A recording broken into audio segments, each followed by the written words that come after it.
No, this is the theme. This is the theme of the fasting prayer. ये है उपवास प्रार्थना का मुख्य विषय। बोलिए, ये क्या है? ये क्या है? उपवास प्रार्थना का मूल विषय है। 3 days we have fasted and prayed. 3 दिनों से हमने उपवास प्रार्थना किया। Today God said this is the theme of the fasting prayer. और आज परमेश्वर ने बताया है कि इस 3 दिन के उपवास प्रार्थना का मूल विषय क्या है, है ना? The title of my message is learning the art of dying. Dying, मरना। और मरने की कला को सीखना। That is the title of my message. Learning the art of dying. और संदेश का जो शीर्षक है, आज के संदेश का शीर्षक है मरने की कला को सीखना, है ना? Right from our childhood. और बचपने से ही आप, our parents have taught us how to live. और हमारे माता पिता हमें जीने के तरीकों को सिखाते हैं, है ना? सब लोग को ना, सब सिखाते हैं। बचपन से क्या सिखाते हैं? कैसा जीवन जीना है ना? सब लोग ऐसे ही सीखते हैं। माँ बाप हमको ऐसा, हमारा पुराना दादा दादी भी हम लोग को क्या सिखाते हैं? our grandfathers and grandmothers, they teach us how to live. और हमारे माता पिता, हमारे दादा दादी, नाना नानी जो होते हैं, वो हमें बचपने से ही कैसे बेहतर जीवन को जीने के लिए तरीकों को सिखाते हैं। We have great knowledge about the art of living. और जीवन को जीने की कला के बारे में हमारे पास बहुत सारे शिक्षाएं हैं। But very few people, I do not know how many people, they have taught us the art of dying.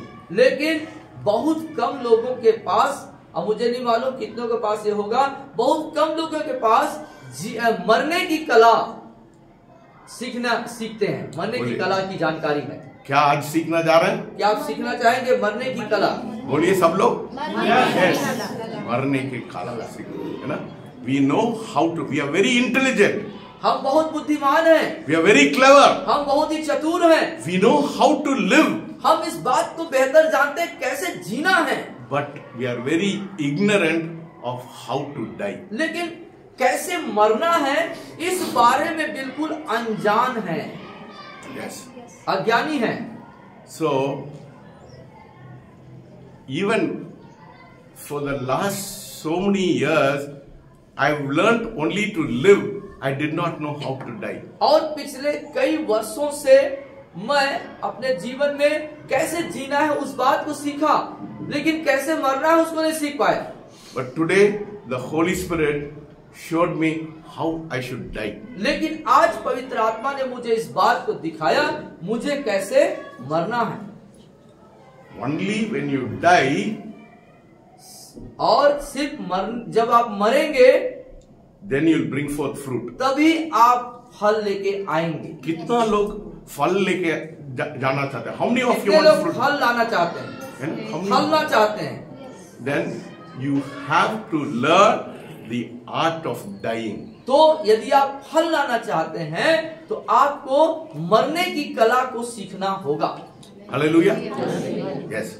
If you know the secret of dying, यदि आप मरने के रहस्य को जान जाएंगे, then you live. तब आप जिएंगे। Huh? See, let us turn to John chapter 12. आइए यूहन्ना रचित सुसमाचार नया नियम में उसके 12वां अध्याय को हम देखें। Let us turn to John chapter 12. और यूहन्ना रचित सुसमाचार उसके 12वें अध्याय, मदद करिए निकालने के लिए।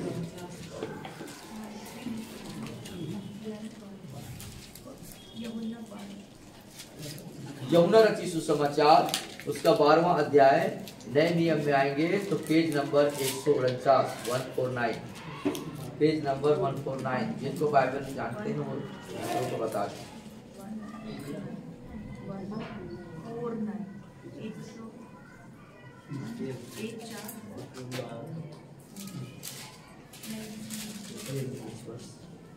verses 24.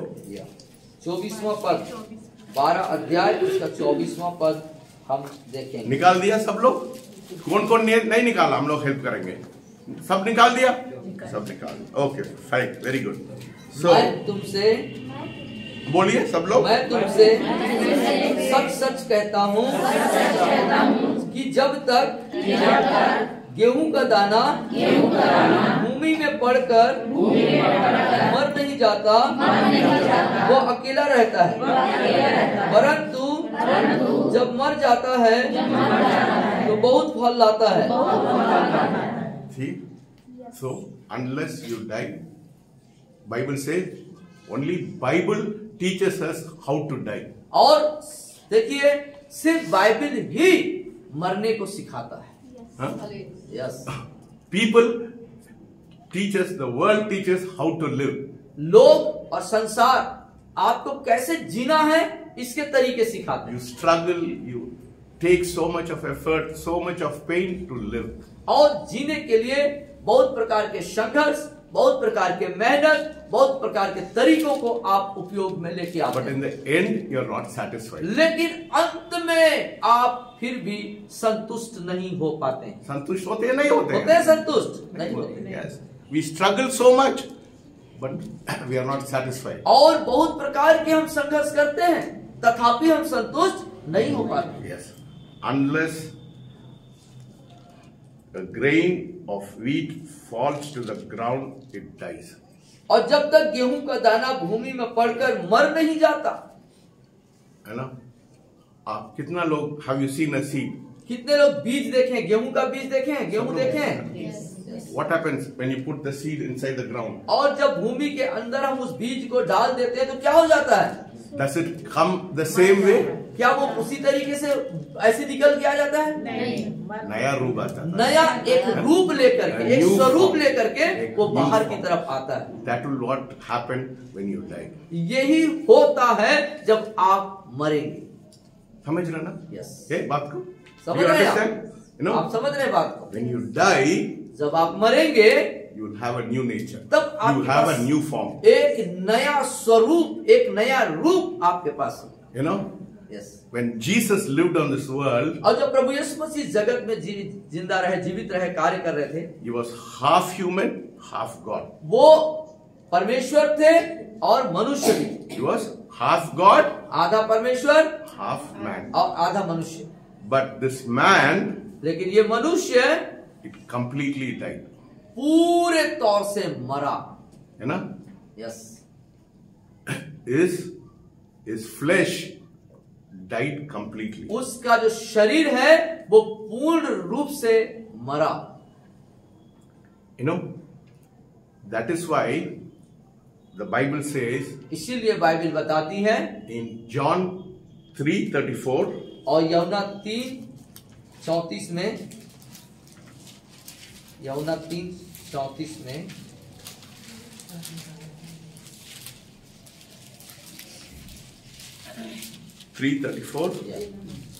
क्योंकि जिसे परमेश्वर ने भेजा है। एक मिनट, सब लोग निकाल दिया? उसमें निकाल।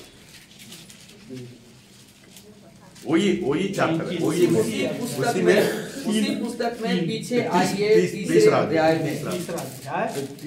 अध्याय में आइए, यूहन्ना रचित सुसमाचार, जॉन गॉस्पेल चैप्टर 3 तीसरा अध्याय 34 34वां पद।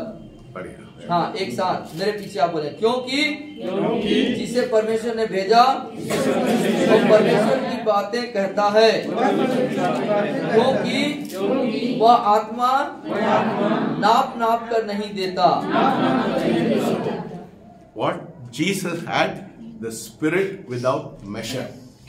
क्योंकि परमेश्वर के यीशु मसीह का देने का तरीका क्या है? नाप नाप कर नहीं देता।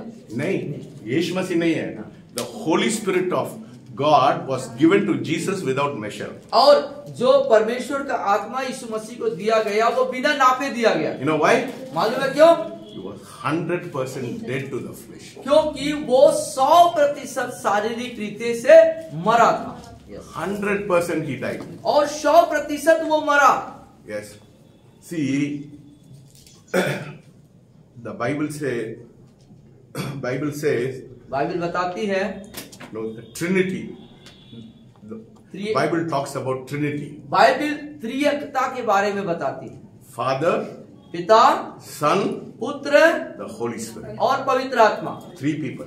3 लोग। And the most, और सबसे महत्वपूर्ण, निकाल दीजिए। I don't want disturbance. आप सबको दे दीजिए। उसके बाद आप सबको दे दीजिए, सबको दे दीजिए।